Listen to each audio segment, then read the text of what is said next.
Қантты көп жейтіндердің жүйкесі тез жұқара ма? Бүгінде қантсыз шай ішпейтін адамды табу деген қиынның қиыны. Өйткені оны бала-шағадан бастап қартайған кемпір-шалдарға дейін пайдаланады. Ал кейбіреулер қантты күш-қуаттың және энергияның сарқылмас көзі деп есептейді. Шынында да солай ма? Бірден айтайық, бұл өте қате пікір. Қанттың зияны өте көп. Дегенмен көп адам оны білмейді. Әсіресе соңғы жылдары қантты тек шайға ғана емес, сүтке, айранға, ботқаға, түрлі тағамдарға қосуды әдетке айналдырдық. Сондай-ақ зияны қанттан бірден-бір кем емес, тәттісіз дастарханның сәні кірмейтін болды. Оның үстіне ұн тағамдарын қоссаңыз, сонда жағдайдың одан бетер қиындай түсетіні белгілі. Өйткені жоғарғы сортты ұннан жасалған тағамдардың ағзада қантқа айналатынын ешкім білмейді. Енді мұны қоя тұрып аздап тарихқа көз жүгіртелік. Сонау 1950 жылдары Кеңестер одағында ешқандай қоспасыз ақ қант алуға қол жеткізілген болатын. Оны шығарушылар адам баласына тәтті өмір сыйладық деп жер жаһанға жар салған екен. Алайда олар қатты қателесіпті деп жазады Ауырмаңыз газеті. Арада бірнеше жылдар өткенде батыстың баспасөз беттерінде қанттың зияндылығы туралы пікірлер айтыла бастады.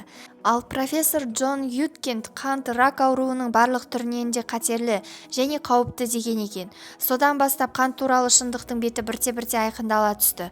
Қанттың жалпы тәтті атаулының адамға келтірер зияны дәлелденді. Жалпы қант көміртегі, сутегі және оттегі деген үш элементтен ғана тұрады. Адам ағзасында В1, В2, В3 және С витаминдері жеткілікті болса ғана 250 грамм қант 1000 калория береді. Витаминдер жеткіліксіз болса, онда ауру тудырады. Яғни қант адамға ешқандай қуат бермейді, ол адамға тек ауру болып жабысады. Егер денеде витаминдер болмаса, онда қант пенен белок ішке барғанда ашиды әрі шірейді. Мұндайда ағза уланбас үшін өзінің барлық күшін жұмсауға мәжбүр.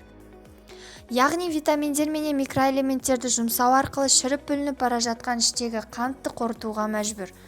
Ол адам үшін із-түзсіз кетпейді. Витаминдерді қант жеп қойғандықтан оның жетіспеушілігінен адам жүрек, қан тамырлары сырқатына шалдығады.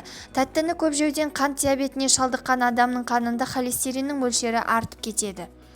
Сондай-ақ қалқанша безінің, бүйректің қызметі де бұзылады. Сүйек, тыныс жолдары және ішек-қарын аурулары пайда болады.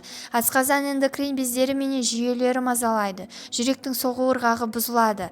Мұндайда адам өзін шаршағыш келеді. Көңіл-күйі төмендеп, жүйкесі әбден жұқарып бітеді. Шыны керек, біздің қазекем шетелдіктермен салыстырғанда қантты бірнеше есе көп, ал жеміс-жидекті 2 есе аз пайдаланады. Соның салдарынан ағзамызда микроэлементтер жетіспейді.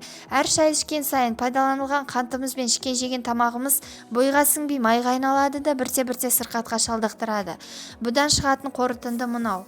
Қант дегеніміз құрбыз калория, оның ешқандай пайдасы жоқ. Тіпті дәрігерлердің өзі оны арбаушы ақжылан деп атайды. Ақ халаттылардың баланы ешқашан тәттіге үйретпеңіз, балмұздаққа, тортқа әуес болмасын деп шырылдауы тектен-тек емес. Рас, кейде сникерс, марс және өзге де осындай шоколадтарды бала-шағамызға беріп жатамыз. Той жиындарда уыстап балаларға береміз. Тіпті кейбір ата-аналар бала тәтті жеп өсуі керек деген жаңсақ